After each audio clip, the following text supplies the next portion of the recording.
Well, it wouldn't be a week at Nottingham Forest without something absolutely crazy happening that makes you seriously question what on earth is wrong with this football club. There shouldn't really be any reason to be negative at all right now around Forest, with some very exciting new players coming in.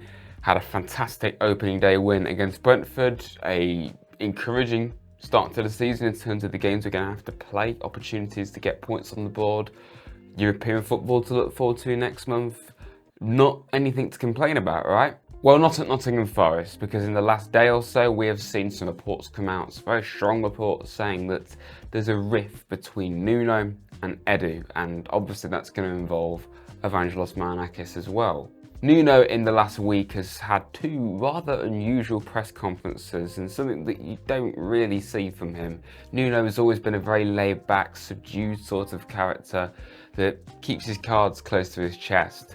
But in the last week, we've seen him be a lot more open, and not in a good way.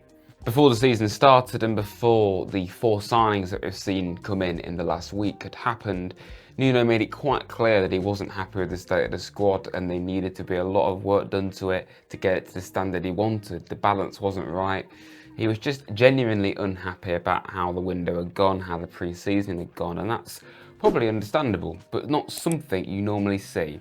Off the back of that opening day win against Brentford and then bringing in 4 players since he said that, you'd think surely that's it, but no, not at all. Because in his latest press conference, he is questioned about his relationship with Evangelos Marinakis, and he said that they are not as close as they once were. They used to be a near daily occurrence, them having conversations and being in contact. But he says that they are not doing that so much, and it seems from Nuno's point of view that it's a problem between him and Marinakis. But since this came out, it looks more like it's a problem between Nuno and Edu. And if it is a problem between Nuno and Edu, it's probably better than it being a problem with him and Marinakis.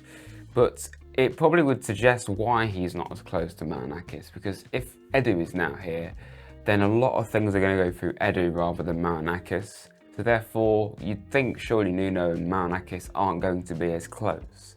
That would be logical, but the way Nuno says this, it doesn't sound good. It is painting Marinakis in a bad way, and that's the concerning thing. He wasn't just saying, well, it's a bit different now because Edu's here. He was definitely criticising that. Edu only joined Forest in July, and he was clearly going to have a big say when it comes to transfers, and we all thought this would be for the good. And with Nuno only signing a new contract in June, only 2 weeks before Edu was appointed, surely there's not a problem between Nuno and Marinakis. I mean, you can go back to the whole confrontation against Leicester. Rival fans will say that he was having a go at him. We can't rule that out. I think it isn't at all impossible. A lot of us think it's because of the situation with Taiwo in that game. We'll never really know that, and if that is not the case and he was having a go at Nuno, then yeah, you can say there's maybe a rift there, but he signed a new contract ultimately. Whether that means anything, probably doesn't. We don't really know.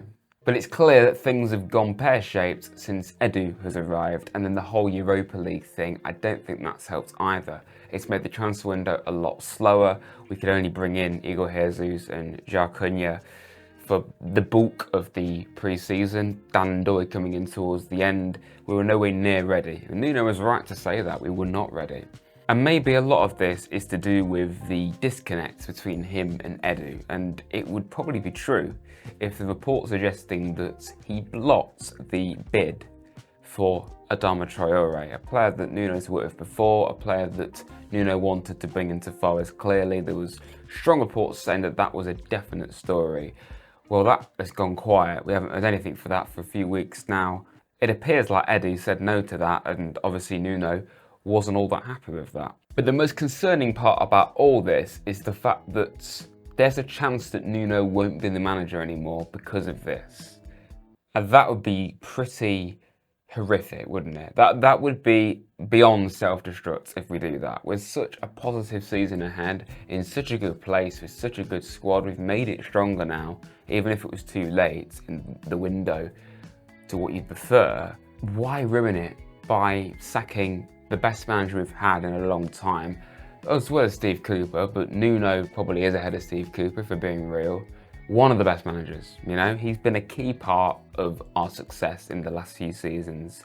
It would be so idiotic if Nuno was to be moved on, especially when you look at some of the names that are being linked with to replace him.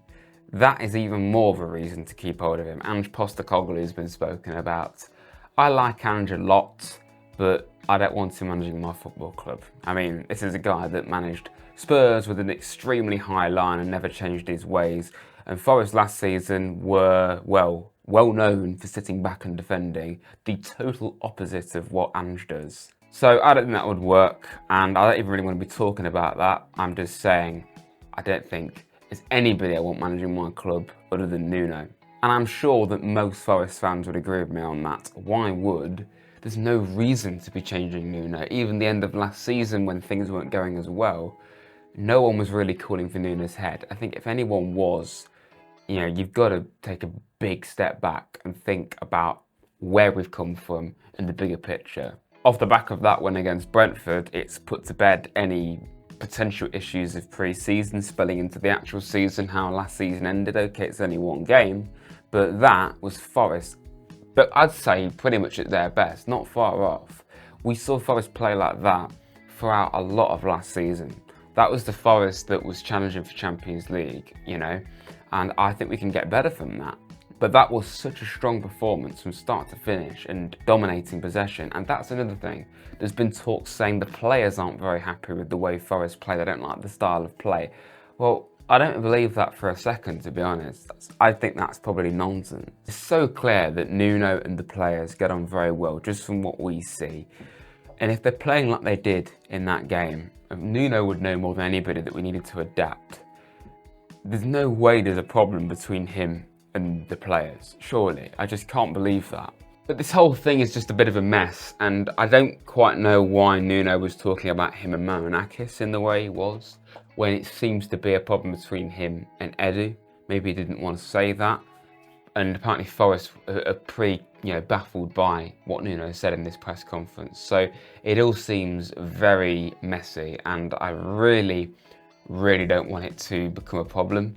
You know, if we were to move Nuno on, I would just be so perplexed by that, and it would just be so self-destructive. And not to say that if somebody came in they couldn't do well, but it would just be such an unnecessary change. When you fire a manager or get rid of them, whatever you call it, it's normally because of the football side of things, not because of a disagreement. It's not all that often you see it, unless you're Watford or Chelsea that do it left, right and centre. I mean, the only time I can think of Forest firing a manager when we were doing well was Aitor Karanka. We were top end of the championship, but we weren't in the playoffs, and there was obviously a disconnect, and we got rid of Karanka when that seemed very harsh, and then we regressed as a result. It's not all that often you see it happen, and I just don't want it to happen again, especially when we're in such a good position. It would just be so unnecessary, and I just really hope that this isn't as bad as what the media are making out, and it can be solved, because we've got to get this season right. And if we are having disagreements one game into the season, I mean, that's not a good look, and it's not going to get us far. Nuno is going to be in charge for the weekend apparently, but I'm concerned that it might not be longer than that. I like to think that he will stay. I think it's hard to see him actually leaving, but I mean, you never know with Forest, anything could happen. Please everyone, let me know your thoughts in the comments on this. I had to do a video about this. It might be a little bit unstructured compared to my normal stuff, but I just had to get this out there and get my words out there, because yeah, I'd be stupid not to talk about this. This is a very big story that's happened in the last day at Forest. Let me know your thoughts in the comments. Before we end the video though, I do need to just give a quick mention to the channel sponsors, Match Bingo. If you haven't checked this out yet, it is a sports betting app combining bingo and football all into one app. It's a really fun way of getting involved while your team plays along, and over £200,000 have been won so far by players who have played Match Bingo. If you want to check this out, there's a link in the description, or you can click the QR code on screen right now. And the deal for this game is buy 4 get 1 free. So please, if you could, check out Match Bingo before you leave this video to support the channel. That would be greatly appreciated. Please like, subscribe to Rads if you're new, and stay tuned for my reaction to the Crystal Palace game tomorrow, which is obviously going to be very spicy. Thanks for watching everyone, and up the Reds.